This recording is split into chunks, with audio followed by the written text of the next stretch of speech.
మరి డబ్బు ఎందుకు నిలవదు రెండో భాగం విందామా. రెండో కారణం చాణక్యుడి నీతి శాస్త్రం ప్రకారం, అర్ధనీతి శాస్త్రం.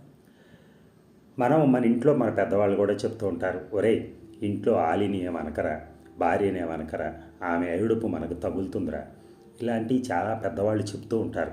కానీ దానికి శాస్త్రం ఉండకపోవచ్చు, వాళ్ళకి తెలియకపోవచ్చు, కొంతమంది చెప్పకపోవచ్చు. కానీ చాణక్యుడు ఏమంటాడంటే, ఇంట్లో భార్యలను హింసించితే వాళ్ళు విడిచేటటువంటి ఏడుపు కానీ, వాళ్ళు చేసేటటువంటి కార్యక్రమాలు కానీ, అంటే ఏడుపు, పెడబొబ్బలు పెట్టడం, అందరికీ చెప్పడం, ఇలాంటివి ఏవైనా కావచ్చు, అవన్నీ కూడా ఆ ఇంటికి చేటు చేస్తాయి. ఆ ఇంట్లో లక్ష్మీదేవి ఇక నిలవదు.